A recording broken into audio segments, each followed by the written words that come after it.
پاکستان سے کسی نے پوچھا ہے کیا خواتین پر تراویح پڑھنا لازم ہے؟ تراویح سنت مؤکدہ ہے۔ سنت مؤکدہ کہتے ہیں جو فرض کی طرح اور واجب کی طرح تو نہیں ہوتی، لیکن وہ عام سنتوں کی طرح بھی نہیں ہوتی کہ اس کو چھوڑنے والے کو ملامت ہی نہ کی جائے، تو اس کو سنت مؤکدہ کہتے ہیں۔ عام سنتوں سے زیادہ تاکید ہے اس کی، کیونکہ نبی صلی اللہ علیہ وسلم نے جہاں بھی صیام رمضان کا ذکر کیا، قیام رمضان کا بھی ساتھ میں ذکر کیا، دن کا روزہ رات کا قیام، دن کا روزہ رات کا قیام۔ تو یہ قیام کیسے ہوگا؟ نبی صلی اللہ علیہ وسلم نے 3 دن یہ قیام کر کے بتایا کہ ایسے ہوگا۔ اس میں کتنی رکعتیں پڑھی یہ معلوم نہیں۔ پھر حضرت عمر رضی اللہ تعالیٰ عنہ کے عمل سے ہمیں پتہ چلا کہ بھئی وہ اس طرح سے 20 رکعتیں ہوں گی، کیونکہ پھر پوری دنیا میں حضرت عمر نے اسی کو رائج کیا اور چاروں اماموں کا اس پر اتفاق ہوا کہ 20 رکعت سے کم تراویح نہیں ہے۔ تو اس سے پتہ چلا کہ یہ جو قیام رمضان ہے نا، یہی تراویح ہے، اور کم سے کم یہ 20 رکعتیں، تو اس لیے، اور یہ سنت مؤکدہ ہیں کیونکہ ان کی بہت زیادہ تاکید ہے۔ تو سنت مؤکدہ کا حکم یہ ہے کہ مرد ہو یا عورت دونوں کے لیے ایک ہی حکم ہے، الگ الگ نہیں ہے۔ ہاں، مرد بہتر ہے کہ جماعت سے پڑھیں، جماعت سے سنت مؤکدہ نہیں ہے، خوب سمجھ لیں، انفرادی طور پر بھی پڑھ سکتے ہیں مرد ہو یا عورت، لیکن جماعت سے پڑھنا افضل ہے، کیونکہ حضرت عمر نے جماعت قائم کی تھی، اور اس لیے تاکہ قرآن ختم ہو لوگوں کا، جن کو قرآن پڑھنا آتا ہے وہ جماعت کرائیں، جن کو نہیں آتا وہ قاری کے پیچھے سنیں۔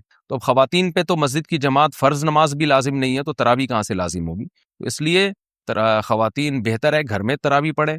مسجد جانا چاہیں تو ہماری رائے تو یہی ہے کہ اس زمانے میں ان کو مسجد جانے کی بھی اجازت ہے، حدیث میں اس کی ثبوت ملتا ہے، اور تراویح میں تو ہمیں ملتا ہے کہ اسلاف اپنے عورتوں کو بھی تراویح کی نماز میں لایا کرتے تھے۔ تو لیکن بہرحال سنت مؤکدہ یہ ہے کہ پڑھ لیں آپ، جماعت سے پڑھنا سنت مؤکدہ نہیں ہے، گھر میں پڑھنا زیادہ افضل ہے۔ تو آپ گھر میں تراویح پڑھیں، 20 رکعت پڑھیں، اور سنت مؤکدہ کا حکم یہ ہے کہ کبھی کبھار چھوٹ جائے تو انشاءاللہ گناہ نہیں، کوئی حرج نہیں ہو، اس میں کوئی گناہ نہیں ملے گا، اور اگر کسی عذر سے چھوڑ دیں تو ویسے ہی کوئی حرج نہیں ہے، کیونکہ فرض واجب بہرحال نہیں۔ بہت زیادہ تھکاوٹ ہو تو چھوڑی جا سکتی ہے، اور کبھی تھکاوٹ نہ بھی ہو تو کبھی ویسے ہی بھی چھوڑی جا سکتی ہے، لیکن کنٹینیو چھوڑنے کی عادت نہ بنائیں۔ لیکن ویسے ایک جنرل نالج کے لیے بتا دوں، جو پڑھتے ہیں پراپر پڑھتے ہیں، جو نہیں پڑھتے پھر وہ چھوڑتے ہی ہیں۔ یہ تراویح ایسی چیز نہیں ہے 2 دن پڑھ لی 1 دن چھوڑ دی، تو جو ایسے کرتا ہے وہ پھر چھوڑا ہی رکھتا ہے۔ تو جو پڑھتے ہیں وہ کنٹینیو پڑھتے ہیں۔ تو نبی صلی اللہ علیہ وسلم نے جب بہت زیادہ تراویح کی فضیلت بیان کی ہے، قیام رمضان کی فضیلت بیان کی ہے، جس کو بعد میں اسلاف نے نام تراویح کا دیا، تو آپ کو چاہیے کہ اس سے قطع نظر کہ یہ سنت مؤکدہ ہے یا غیر مؤکدہ، آپ یہ فضیلت حاصل کریں، کیونکہ شاعر نے کہا ہے تمتع من شمیم عرار نجد فما بعد العشیۃ من عراری، کہ ایک خوشبو ہوتی ہے جیسے رات کی رانی کی خوشبو، یہ رات کے بعد ختم ہو جائے گی۔ تو تراویح کی فضیلت بھی رمضان کے بعد ختم۔ تو اس بحث میں پڑھے بغیر کہ سنت مؤکدہ ہے یا غیر مؤکدہ ہے، واجب ہے یا نہیں، اس بحث میں پڑھے بغیر آپ کنٹینیو پڑھ لیں، کیونکہ ثواب بہت ہے اس کا، اور یہ عید کا چاند نظر آتے ہی آپ کے پاس یہ آپشن ختم ہو جائے گا، لیکن حکم یہی ہے کہ سنت مؤکدہ ہے۔ انڈیا سے کسی نے پوچھا میرا حمل بار بار ضائع ہو جاتا ہے، کسی نے بتایا کہ یہ شیطانی حرکت ہے، کیا یہ صحیح ہے؟ صحیح ہے تو اس سے نجات کیسے ملے گی؟ جس نے بتایا ہے اس نے شیطانی حرکت کی ہے۔ باقی حمل کا بار بار ضائع ہونا یہ تو خواتین میں نارمل ہے، کوئی بیماری ہو سکتی ہے، کوئی مسئلہ ہو سکتا ہے، تو اس کے لیے گائنی کی ڈاکٹرز ہیں، بڑی ایکسپرٹ ڈاکٹرز بھی ہیں، آپ ان سے رابطہ کریں، تو یا کوئی ماہر حکیم ہو، طبیبہ ہو، ماہر ہو۔ حکیموں میں 2 نمبر بہت ہوتے ہیں، تو اس لیے 1 نمبر حکیم کو تلاش کریں، کوئی ماہر ہو تو اس سے بھی علاج کیا جا سکتا ہے، کیونکہ پرانا مرض ہے یہ، تو انشاءاللہ آپ ٹھیک ہو جائیں گی۔ میں بھی دعا کرتا ہوں اللہ آپ کو اس بیماری سے نجات عطا فرمائے۔ نو شہر و فیروز پاکستان سے، اگر قرآن پاک یاد ہو اور ایام حیض میں زبانی پڑھا جائے تو کیا یہ صحیح ہے یا نہیں؟ نہیں، حیض میں قرآن نہیں پڑھ سکتے، اس پہ میں مدلل کلپ ریکارڈ کروا چکا ہوں۔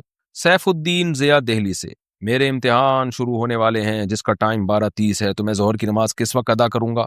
بھائی مجھے نہیں پتا آپ کے یہاں ظہر کے ٹائم شروع کب ہوتا ہے ختم کب ہوتا ہے، تو امتحان اگر 12:30 پہ شروع ہو رہا ہے اور ظہر کا وقت پہلے شروع ہو جاتا ہے تو پہلے پڑھ لیں ظہر کی نماز، اور اگر ظہر کا وقت 12:30 تک شروع نہیں ہوتا تو پھر امتحان ختم ہونے کے بعد اگر ظہر کا وقت قائم رہتا ہے تو پڑھ لیں، امتحان ختم ہونے کے بعد پڑھ لیں۔ اور اگر آپ سمجھتے ہیں ایگزامینیشن ہال میں جتنی دیر بیٹھوں گا ظہر کا پورا وقت ختم ہو چکا ہوگا، نقشے میں دیکھ لیں، میپ میں، یعنی جو جدول ہوتا ہے نا جس میں نمازوں کے ٹائم ہوتے ہیں، تو پھر آپ کو امتحان کے دوران نماز پڑھنی پڑے گی۔ اس کا طریقہ یہ ہے کہ آپ کسی بہانے سے چلے جائیں، واش روم چلے جائیں یا کہیں بھی وضو کر لیں، اور پھر جا کے جلدی سے 4 فرض پڑھ لیں، آپ سنتیں ایسے مجبوری میں چھوڑ دیں آپ، لیکن فرض نماز کسی قیمت پہ قضا نہیں ہو سکتی، خوب سمجھ لیں۔ عائشہ اختر راجستھان انڈیا سے، ہمارے ہاں 2 باتیں بڑی عام ہیں، ایک یہ کہ حشر میں ایک سوال ہوگا جس میں آپ سے پوچھا جائے گا کہ آپ کا پیر کون ہے، اگر اس کا جواب نہیں دے پائے تو جہنم میں جائیں گے۔ دوسرے یہ کہ جس کا کوئی پیر نہیں ہوتا اس کا پیر شیطان ہوتا ہے، اس لیے پیر بنانا بہت ضروری ہے، تو مہربانی کر کے بتائیں کیا یہ باتیں درست ہیں؟ دیکھیں پہلی بات تو بالکل ہی کالعدم ہے کہ حشر میں سوال ہوگا آپ کا پیر کون ہے، نہ پیر کا سوال ہوگا نہ منگل کا سوال ہوگا، ذہن میں رکھے۔ باقی یہ کہ جس کا پیر کوئی نہیں ہوتا اس کا پیر شیطان ہوتا ہے، یہ کسی حد تک درست بھی ہے، کسی حد تک غلط بھی ہے۔ درست اس سینس میں ہے کہ عام طور پر جب آپ کے پاس علم نہیں ہوتا اور آپ صاحب علم کو اپنا رہبر بھی نہیں بناتے تو آپ گمراہ ہو جاتے ہیں، پھر گمراہ لوگ آپ کو گمراہ کر دیتے ہیں، غلط قسم کے اسکالرز کے ہتھے چڑھ جاتے ہیں آپ۔ تو صحیح علماء جو صحیح علم رکھتے ہیں ان کو پیر و مرشد بنائیں آپ، کیونکہ نبی صلی اللہ علیہ وسلم نے فرمایا، بلکہ قرآن میں فَاسْأَلُوا أَهْلَ الذِّكْرِ إِن كُنتُمْ لَا تَعْلَمُونَ، تمہیں علم نہیں ہے تو اہل علم سے پوچھو، ان سے رابطہ کرو۔ تو اس سینس میں علماء پیر و مرشد ہوتے ہیں۔ تو آپ جس کو بہتر سمجھیں کہ یہ اس کے پاس تقویٰ زیادہ علم زیادہ ہے تو اس کو اپنا بڑا بنا لیں، لیکن وہ خود سنت کا متبع ہو، خود توحید پرست ہو، بدعتی نہ ہو، شہوت پرست نہ ہو، حب دنیا کا مریض نہ ہو، تو یہ بہتر ہوتا ہے، کیونکہ بے لگام اونٹ جو ہے نا وہ پھر ادھر ادھر بھٹکتا رہتا ہے، تو اس کا رزلٹ دیکھیں نا آپ، جو علماء کو فالو نہیں کرتے پھر کدھر جاتے ہیں۔ اور غلط مطلب اس کا یہی ہے کہ وہ پیر بنانا گویا فرض ہے، تو بھائی فرض نہیں ہے، اصل ہے قرآن و سنت پہ چلنا۔ تو علماء کی رہنمائی میں قرآن و سنت پہ آپ چل لیں، بے شک کسی کو پیر و مرشد نہ بھی بنائیں، تو جو اصل ہے شریعت کو فوکس کرنا ہے۔ تو اگر کوئی پیر بنائے بغیر بھی شریعت پہ چل جاتا ہے تو پھر اس کو یہ نہیں کہا جائے گا کہ اس کے پیر شیطان ہے، ہاں چلے وہ علماء کی نگرانی میں ہی، تو عملی طور پر علماء ہی کو پیر بنائے گا وہ، لیکن زبان سے نہیں کہے گا کہ میرے پیر ہیں وہ۔ محمد حارث انگلینڈ سے، یہاں 90% مرغی کے انڈوں میں سرخ اسپاٹس ہوتے ہیں، معلوم ہوا ہے کہ مرغی کی فارم میں چہل قدمی کی وجہ سے یا دیگر کسی وجہ سے کوئی نس ڈیمیج ہو جاتی ہے، رہنمائی فرمائیے۔ دیکھیں مجھے نہیں پتا یہ سرخ اسپاٹس کیوں ہوتے ہیں، لیکن حقیقت میں اگر انڈا وہ اتنا خراب ہو جائے، ٹائم گزرنے کی وجہ سے اس میں سرخ اسپاٹ پیدا ہو جائے تو پھر اس کا کھانا جائز نہیں ہے، کیونکہ وہ سڑنے لگتا ہے، وہ خبائث میں داخل ہو جاتا ہے۔ تو اب یہ آپ کو پولٹری فارم والے ہی بتائیں گے کہ سرخ اسپاٹ کس چیز کا ہے، بلڈ کا ہے پھر تو غلط ہے، بلڈ کا اگر نہیں ہے تو پھر ٹھیک ہے۔ ساؤتھ افریقہ، کیا بریلویوں کے پیچھے نماز پڑھنے سے نماز ہو جاتی ہے؟ رہنمائی فرمائے بریلویوں کی مسجد میں اذان دینا کیسے ہے؟ میں جس محلے میں رہتا ہوں وہاں بریلویوں کی مسجد میں وہاں نماز پڑھنے جاتا ہوں اکثر، مجھے وہاں کے لوگ کہتے ہیں کہ آپ اذان پڑھیں، تو میں جواب دیتا ہوں کہ ہمارے ہاں اذان سے پہلے صلاۃ نہیں پڑھی جاتی، تو کیا میں نے ٹھیک کیا؟ رہنمائی فرمایا اذان تو بھائی کسی بھی مسجد میں دی جا سکتی ہے، باقی بریلویوں کے پیچھے نماز پڑھنا جائز ہے یا نہیں تو مسئلہ دیوبندی بریلوی اہل حدیث کا نہیں ہے، جو بھی توحید پرست ہو اس کے پیچھے نماز پڑھنا جائز ہے، اور جو بھی مشرک ہو اس کے پیچھے نماز جائز نہیں ہے، چاہے وہ دیوبندی ہو، چاہے وہ اہل حدیث ہو، چاہے وہ بریلوی ہو۔ تو اب شرک کسے کہتے ہیں؟ اللہ کے سوا کسی اور کو یہ سمجھنا کہ وہ اسباب سے ہٹ کے میری مدد کر سکتا ہے، تو یہ شرک ہے۔ تو چاہے وہ دیوبندی کرے چاہے اہل حدیث کرے، بعض دیوبندی بھی ایسا کرتے ہیں کہ وہ ایسے ان کے عقیدے خراب ہو گئے ہیں کہ وہ شرکی حد تک پہنچے ہوئے ہیں، ایسے پیر و مرشد جاہل ہیں، دیوبندیوں میں بھی کہتے ہیں اپنے آپ کو دیوبندی ہیں، لیکن ان کے یہ عقیدے ہیں کہ نبی صلی اللہ علیہ وسلم جو ہے، ہم جہاں سے آپ کو پکاریں آپ ہماری جواب کا جواب دیتے ہیں اور ہماری پکار پہ لبیک کہتے ہیں، اس طرح کے ان کے بھی عقیدے ہیں۔ بریلویوں میں بھی ایسے لوگ ہیں، اور شاید اہل حدیث میں بھی ہوں ایسے، لیکن میرا خیال ہے اہل حدیث میں ذرا مشکل ہی ہے اس طرح کے لوگ ہوں، لیکن جاہل پیر جہاں بھی ہوں گے تو کیونکہ اہل حدیثوں میں تصوف نہیں ہے تو ان میں یہ چیزیں ذرا کم ہیں، لیکن دیوبندیوں میں بھی کم ہے، لیکن یہ نہیں ہے کہ نہیں ہے۔ بعض دیوبندی ہم نے پیروں میں دیکھے ہیں جاہل قسم کے، تو وہ اصل میں دیوبندی ہے ہی نہیں، لیکن لیبل ان کے ساتھ دیوبندیوں کا لگا ہوا ہے۔ اور بریلویوں میں بھی جو مستند ان کے علماء ہیں وہ اس شرک کی نفی کرتے ہیں، لیکن جو بہت ہی ایکسٹریم لیول پہ گئے ہوئے ہیں وہ یا رسول اللہ مدد اور نبی صلی اللہ علیہ وسلم کو ہر جگہ حاضر ناظر سمجھتے ہیں جسم کے ساتھ، تو یہ شرک ہے۔ تو ایسا کوئی بھی امام ہوگا اس کی اقتداء میں نماز جائز نہیں ہوگی۔ تو مسئلہ دیوبندی بریلوی اہل حدیث کا نہیں ہے، مسئلہ یہ ہے کہ صحیح العقیدہ کے پیچھے نماز ہو جاتی ہے، جو شرکی عقیدہ رکھتا ہو اس کے پیچھے نماز نہیں ہوتی۔ عبداللہ آفریدی یو کے سے، یہاں پر ایک مسجد میں بریلوی لوگ اذان سے پہلے اور اذان کے بعد بھی کچھ پڑھتے ہیں، تو ان کے پیچھے نماز پڑھ سکتے ہیں یا نہیں؟ یہ مسئلہ بھی میں نے بتایا ہے کہ بات دیوبندی بریلوی کی نہیں ہے، بات یہ ہے کہ جس کا عقیدہ شرکیہ ہو، چاہے وہ دیوبندی ہو، چاہے بریلوی ہو، چاہے اہل حدیث ہو، اس کے پیچھے نماز نہیں ہوگی، اور جس کا عقیدہ شرکیہ نہیں ہے اور اسلام کے بنیادی عقیدوں کا وہ منکر نہیں ہے، اس کے پیچھے نماز ہو جائے گی، چاہے بریلوی ہو، چاہے دیوبندی ہو، چاہے اہل حدیث ہو۔ انڈیا سے کسی نے پوچھا، میرا ایک لڑکی سے نکاح ہوا تھا جس کو میں بالکل بھی پسند نہیں کرتا تھا اور نہ کر رہا ہوں۔ عجیب آدمی ہے بھائی۔ جب سے یہ نکاح ہوا ہے اس وقت سے اب تک بے سکون ہوں، میری صحت بھی بہت خراب ہے، جب بھی اس سے بات کرتا ہوں تو اور بھی بے سکونی ہو جاتی ہے، نفرت ہوتی جا رہی ہے، کسی بھی چیز میں دل نہیں لگ رہا، میرے حالات بہت خراب ہیں، دل جیسے بجھ سا گیا ہے، میرے حالات کی وجہ سے میرے والدین پر بھی برا اثر پڑ رہا ہے، میں کیا کروں؟ آپ ایک اور شادی کر لیں میرے بھائی، اس بیچاری کو آپ چھوڑیں گے تو آج کل پتہ ہے طلاق کے بعد لڑکیوں کا ہوتا کیا ہے۔ اور دوسری بات آپ کی غلطی ہے، آپ کو دیکھ بھال کے شادی کرنی چاہیے تھی، اگر آپ کو بالکل بھی پسند نہیں تھی تو آپ اڑ جاتے، آپ نے دوسرے کی زندگی کو اپنی ماں باپ کی بھینٹ کیوں چڑھا دیا بھائی؟ لڑکا کہتا ہے میرے ماں باپ کا دباؤ تھا، بھائی صاحب آپ جو ہے نا ماں باپ کے کہنے میں آ کے آپ کسی لڑکی کی زندگی آپ برباد کر رہے ہو۔ تو آپ کو اگر نہیں کرنی تھی آپ کہہ دیتے کہ بھئی یہ نہیں ہو سکتا، میں کسی صورت میں قبول نہیں کروں گا، دیکھا ہی ہوگا نا آپ نے، یا بغیر دیکھے کر لیا آپ نے. تو اب اگر آپ نے اس کو دھوکہ دیا اور اس بیچاری کو جو ہے نا ماں باپ کے کہنے پر نہ چاہتے ہوئے بھی شادی کر لی، تو اس میں لڑکی کا کیا قصور ہے؟ تو اس صورت میں ہم کبھی بھی طلاق کا مشورہ نہیں دیتے. لڑکیوں کے ساتھ حالات بہت خراب ہو جاتے ہیں طلاق کے بعد. تو آپ کے پاس اللہ نے ایک آپشن دیا، 3 مزید شادیاں کریں آپ. اور میں انشاءاللہ آپ کو دعوے سے کہتا ہوں، جب آپ ایک اور شادی کریں گے تو اس پہلی بیوی سے بھی آپ کو محبت ہو جائے گی، کیونکہ آپ کی ایک ڈیزائرز ہیں، جو جسمانی ڈیزائرز ہیں، وہ جب دوسری بیوی سے پوری ہوں گی تو اس کو آپ اس طور پر قبول ذہن کر لے گا کہ بھئی چلو میرے نکاح میں یہ پہلی عورت ہے جو میرے نکاح میں آئی ہے. انسان کو پہلی بیوی سے اس بیس پہ بھی محبت ہوتی ہے کہ میں جب کما رہا تھا تو پہلی عورت میری زندگی میں آئی ہے یہ. تو یہ بھی ایک وجہ ہوتی ہے. اب آپ دیکھیں نا، لوگوں کی بیوی بوڑھی ہو جاتی ہے پھر بھی لوگ محبت کر رہے ہوتے ہیں، کیوں بھائی؟ یہ میری جو ہے نا زندگی میری اس کے ساتھ گزری ہے.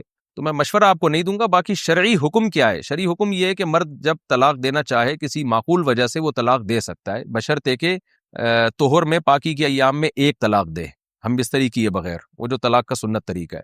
تو اس طریقے سے طلاق دیں گے، طلاق ہو تو جائے گی، لیکن بہرحال شریعت نے اس کو ناپسند کیا. اب غزو الحلال، حلال ہونے کے باوجود ناپسند کیا. حلال ہے آپ کے لیے ایسی لڑکی کو ڈیورس دینا، لیکن بہرحال ناپسندیدہ کام ہے. تو ناپسندیدہ کام کے کبھی بھی مشورے نہیں دیے جا سکتے، اور خاص طور پر اپنی بہن بیٹیاں جو آپ کی بیٹیاں بعد میں ہوں گی ان کو سامنے رکھ کے سوچیں کہ طلاق کے بعد بیچاری لڑکیوں کا حشر کیا ہوتا ہے. اس لیے آپ ان کو اتنا زیادہ بوجھ دل پہ نہ لیں، ایک اور شادی کریں اور اس کے ساتھ جو ہے انشاءاللہ اس کے بعد آپ کے دل میں اللہ اس کی محبت بھی انشاءاللہ ڈال دے گا. انڈیا سے کسی نے پوچھا ہے، رمضان میں نفلی عبادت کرنا افضل ہے؟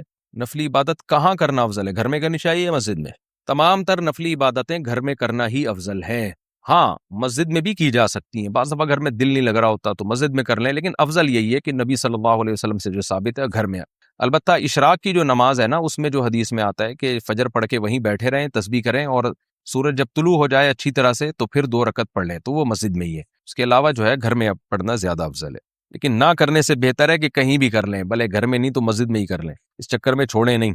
انڈیا سے اچھا سعودی عرب سے کسی نے پوچھا ہے، خواتین کے لیے تبلیغی جماعت میں جانے کے بارے میں کیا حکم ہے؟ رہنمائی فرمائیں. ایک ہی راستہ خواتین کے لیے ڈھنگ کا رہ گیا ہے، جہاں وہ پردہ سیکھتی ہیں، جہاں وہ حیا سیکھتی ہیں، اس کے بارے میں بھی حکم پوچھ رہے ہیں. میں تو کہہ رہا ہوں یہ حکم میں اپنی بیویوں کو لے جایا کرو تبلیغ میں میرے بھائی، بہت فائدہ ہوگا. جن لوگوں نے اپنی عورتوں کو تبلیغ میں لے کر گئے ان کے گھروں میں معمولات زندہ ہو گئے ہیں، تسبیحات، تلاوت کی پابندی ہو گئی ہے، تو لے جایا کریں. انڈیا سے کسی نے پوچھا ہے، کسی نے بینک میں 1,00,000 روپے جمع کیے اور ان پیسوں پر بینک نے اس شخص کو بیاض یعنی سود دیا. ان بیاض کے پیسوں کا وہ شخص کیا کرے گا؟ اس کی وضاحت کریں. غلط کام کیا اس نے، بینک میں کیوں سودی بینک میں رکھے؟ بہرحال اب رکھ لیا تو جو سود ملا ہے اس کو لے لے اور ثواب کی نیت کے بغیر صدقہ کر دے. عرفان صاحب ہندوستان سے پوچھتے ہیں، ہم 6 بہن بھائی ہیں اور 2 بھائی اور 4 بہنیں. الحمدللہ میری ماں اور باپ ٹھیک ہیں اور میرے ساتھ رہ رہے ہیں. میرے والد کے پاس 3 جائیدادیں تھیں، جن میں انہوں نے میری بہنوں کی شادیوں کے لیے 2 جائیدادیں بیچی تھیں، اور ان کی شادی میں انہوں نے انہیں سونا اور پیسہ اور دیگر گھریلو ضروریات جیسی قیمتی چیزیں دے دی تھیں، اور میرے والد نے انہیں بتایا تھا کہ میں نے آپ کی خاطر کروڑوں کی 2 جائیدادیں بیچی ہیں، آپ کو پیسے اور سونا دیا ہے اور آپ کی شادیاں اچھے طریقے سے کی، باقی جائیداد ان 2 بیٹوں کی ہوگی جو میں اور میرا بھائی ہیں. اور وہ بھی اس وقت اس پر راضی ہو گئے تھے. اب اتنے سال گزر چکے کہ میری بہنیں اس پراپرٹی میں حصہ مانگ رہی ہیں جو میری اور میرے بڑے بھائی کی ہے. میرے والد اور والدہ اب بھی ایک ہی فیصلے پر ہیں کہ باقی ماندہ جائیداد مجھے اور میرے بھائی کو تقسیم کر دیں. الحمدللہ ہماری بہنوں کی اچھی جائیدادیں ہیں، لیکن پھر بھی وہ اس جائیداد میں حصہ کا مطالبہ کر رہی ہیں جو میرے والد نے میرے اور میرے بھائی کے لیے رکھی ہے. جو رقم اور سونا میرے والد میری بہنوں کو ان کی شادی میں میرے والد نے دیا تھا وہ اس حصے کے مقابلے میں بہت زیادہ قیمتی ہے، وہ جو جائیدادیں مانگ رہی ہیں. میں صرف یہ واضح کرنا چاہتا ہوں کہ کیا میں یہ جائیداد اپنے والد اور والدہ سے لے سکتا ہوں؟ کیا اسلام میں اس جائیداد کو قبول کرنا قانونی ہوگا؟ براہ کرم مجھے مشورہ دیں، مسئلہ بتائیں. دیکھو ابھی آپ کے والد صاحب زندہ ہیں تو اس میں نہ بہنوں کا حق ہے نہ آپ کا حق ہے، لیکن آپ کے ابا نے جب کروڑوں کی جائیدادیں یا کروڑوں روپے بیٹیوں کو دے دیے تو اب ابا کو چاہیے کہ اتنا ہی پیسے بیٹوں کو بھی دیں. یہ کہنا کہ جائیداد میں بیٹیوں کا حصہ نہیں ہے یہ غلط ہے، کیونکہ ابا کے انتقال کے بعد جتنا ابا کا مال ہوگا دوبارہ سے اس میں پوری وراثت تقسیم ہوگی اور بہنوں کو بھی پورا حصہ ملے. تو اب اس کا یہی حل ہے کہ ابا چونکہ ابھی زندہ ہے تو زندگی میں یہ کام کر لیں کہ جب بہنوں کو دے دیا ہے تو پھر بیٹوں کو بھی ان کا حصہ زندگی میں دے کے ہینڈ اوور کر دیں. یہ کہنا کافی نہیں ہے کہ میرے مرنے کے بعد بیٹیوں کا حصہ نہیں ہے، نہ، ابا کا انتقال ہوگا تو مرنے کے بعد دوبارہ بیٹیوں کا حصہ ملے گا، کیونکہ وراثت مرنے کے بعد اس کا حق ثابت ہوتا ہے. تو جو حق ثابت ابھی ہوا ہی نہیں ابا وہ اس سے دستبردار کر ہی نہیں سکتے. تو اس لیے ابھی سے ابا بیٹوں کو دے کے ہینڈ اوور کر دیں گے تو ٹھیک ہو جائے گا، نہیں کریں گے تو اس جائیداد میں بیٹیوں کا پورا حصہ ہوگا. وحید احمد ضلع مستونگ بلوچستان سے مفتی صاحب، میرا سوال یہ ہے کہ کیا خرگوش حلال ہے یا نہیں؟ اکثر لوگ کہتے ہیں کہ حرام ہے، غلط کہتے ہیں بھائی، خرگوش حلال ہے، اس کی حلت حدیث سے ثابت ہے۔ خرگوش اصل میں شاید حرام اس لیے کہتے ہیں، خر کہتے ہیں گدھے کو عربی میں، اور گوش کان کو کہتے ہیں، تو گدھے جیسے اس کے کان ہوتے ہیں نا، تو شاید اس وجہ سے لوگ سمجھتے ہیں کہ یہ گدھے کے حکم میں ہے، تو لوگوں کو بتا دیا جائے کہ یہ گدھے جیسا کان ہے، خالی ہے، خود گدھا نہیں ہے یہ، تو کان نہ کھائیں آپ، باقی باڈی کھا لیں آپ۔ باقی خرگوش حلال ہے، صحیح حدیث سے یہ بات ثابت ہے اور اجماع امت سے ثابت ہے، کھا سکتے ہیں۔ پاکستان سے کسی نے پوچھا ہے فرض نماز میں پڑھے جانے والے نفل کھڑے ہو کر پڑھنے چاہیے یا بیٹھ کر؟ کھڑے ہو کر پڑھنے چاہیے نوافل، فرض نماز کے بعد یا کبھی بھی جب نفل پڑھتے ہیں تو کھڑے ہو کر پڑھنے میں ڈبل ثواب ہے، بیٹھ کے پڑھنے میں آدھا ثواب۔ عرفان صاحب ہندوستان سے پوچھتے ہیں ہم 6 بھائی بہن ہیں، 2 بھائی اور 4 بہنیں۔ اچھا یہ تو ہو گیا مسئلہ۔ شہباز احمد بہار انڈیا سے، کیا بنا توبہ کے قضا نماز ہو جائے گی؟ کافی بار میں جان بوجھ کر نماز چھوڑ دیتا ہوں، پھر جب وقت ملتا ہے تو اس کی قضا پڑھ لیتا ہوں، جبکہ میں توبہ نہیں کرتا اور دل میں نیت بھی نہیں ہوتی کہ آئندہ نہیں چھوڑوں گا، تو کیا ایسے میں میری نماز ہو جائے گی؟ قضا کرنا نماز کا سب سے بڑا گناہ ہے، چھوٹا گناہ نہیں ہے، تو یہ ہلکی بات نہیں ہے جو آپ نے لکھ دی کہ میں نماز قضا کر دیتا ہوں۔ بھائی آپ نماز اللہ نہ کرے قضا ہو جائے، سچی توبہ بھی کریں اور پھر اپنے اوپر کوئی سزا بھی رکھیں، کوئی کفارہ دیں، جرمانہ دیں اپنے اوپر، تاکہ نماز قضا ہونے سے اپنے آپ کو بچائیں، کھانا چھوڑ دیں ٹائم کا جب جو نماز آپ سے چھوٹتی ہے، تو توبہ کرنے سے باقی یہ کہ گناہ معاف ہوتا ہے اور آئندہ آپ دوبارہ سے پھر عزم کریں نماز پڑھنے کا، لیکن یہ چھوٹا گناہ نہیں ہے، یہ ذہن میں رکھیں۔ پاکستان سے نے پوچھا اگر ایک ہی کمرے میں نماز پڑھی جا رہی ہو اور دوسری طرف کوئی آواز بند کر کے موبائل استعمال کر رہا ہو، یعنی کوئی تصویر یا ویڈیو ہی دیکھ رہا ہو اور موبائل کی پچھلی سائیڈ نماز پڑھنے والے کی طرف ہو، تو کیا نماز قبول ہو جاتی ہے؟ پتہ نہیں کیا پوچھا ہے، ایک کمرے میں نماز پڑھی جا رہی ہے اور دوسری طرف کوئی آواز بند کر کے موبائل استعمال کر رہا ہو، ہاں تو نماز آپ کی ہو جائے گی، وہ پیچھے بیٹھا ہوا ہے جو مرضی کر رہا ہے، آپ کا اس سے کیا لینا دینا۔ پاکستان سے پوچھا کیا صدقے کے پیسوں کو سر کے اوپر سے وار کر دینا جائز ہے؟ ہمارے ہاں نئی دلہن جب گھر آتی ہے تو صدقے کے پیسوں کو یا مرغی کو اس کے اوپر سے وارا جاتا ہے، کیا یہ صحیح ہے؟ جہالت والی بات ہے، یہ نہیں کرنا چاہیے۔ وہ ایک یوٹیوب پہ میں نے کلپ بھی دیکھا تھا، مرغی کو اوپر سے گزارا، اس نے بیٹ کر دی، تو اور پھر مرغیاں ذبح کر کے صدقہ کرنا یہ بھی عجیب سی چیز ہے، لوگ سمجھتے ہیں خون بہنے سے بلائیں ٹلتی ہیں، تو جس غریب کو دینا ہے تو مرغی کی قیمت ہی دے دو اس کو، آپ وہ جو چاہے گا خرید لے گا، تو یہ دلہن کے اوپر سے نہیں گھمائیں، بس ویسی صدقہ کر دیں اور پیسے صدقہ کیا کریں، مرغیاں نہ گھمایا کریں۔